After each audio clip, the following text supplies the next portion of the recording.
I want to tell you about my adventure with a ring and how it taught me some valuable lessons about life.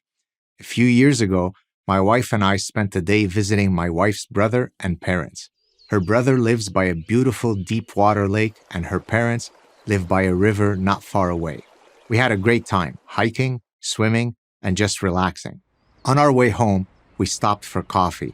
As I walked into the coffee shop, my heart sank. I lost my wedding ring, I told my wife.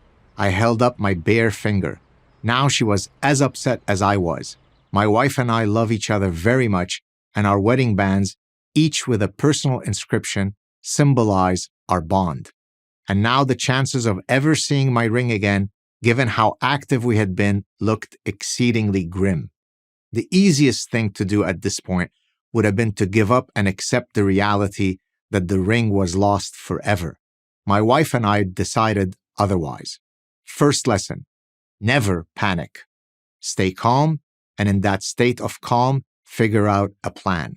There's almost always a solution to your problem. And even if there's not, just the process of putting together a plan will settle your nerves, while panic never works. We began by combing through the photos and video clips we'd taken to see if we could narrow the timeline. The first piece of good news was that we found a photo taken after my lake swim, and my ring was still on my hand. This was a gigantic statistical victory. At least we knew that the ring was not irretrievably lost in a deep water lake. We proceeded to look at the photos and videos taken at my in-laws' chalet to hopefully rule out the possibility that it was lost in the river. The river's current is so strong that it serves as a sort of swimming treadmill. If you swim against the current, you end up staying pretty much in one spot. This is precisely what I was doing in several video clips, one of which captured the exact crawl stroke at which I lost my ring. But this was hardly a time to rejoice. The riverbed is littered with rocks and boulders, and the current, as noted, is strong.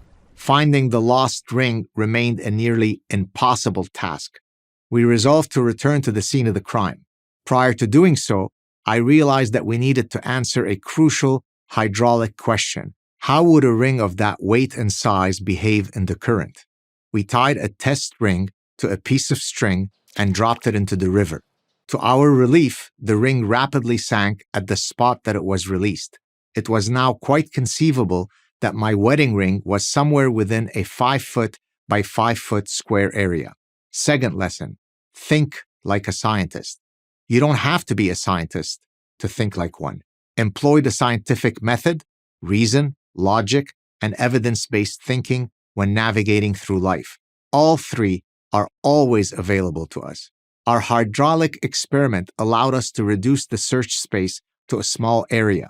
Still, the likelihood of finding the ring in such a cluttered riverbed at a depth of 5 or 6 feet was minimal.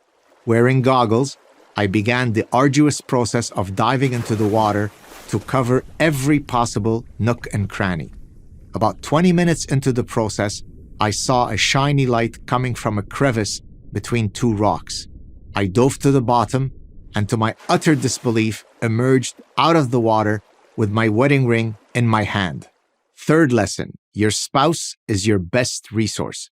One of the joys and benefits of marriage is that you have someone who can help you think through problems. If you and your spouse are a good team, you'll have a much better chance of navigating through many of the vicissitudes of life. My wife had the clever idea of going through our photos, whereas I suggested the hydraulic experiment. Our collective brain power was greater than the sum of our individual parts. Fourth lesson: hold on to hope. Hope is truly an elixir of life. Difficult challenges are a given. A hopeful mindset is a valuable tool when these challenges invariably show up. The likelihood of finding the ring was close to zero, and yet my wife and I persisted in our belief that the problem could be solved. We never lost hope. Fifth and final lesson: no one can solve every problem or find every lost ring. But this I can guarantee you: if you look for lost rings and use these lessons, you will find some of them. But if you don't look, you won't find any. I'm Gad Saad, professor of marketing at Concordia University and author of The Sad Truth About Happiness for Prager University.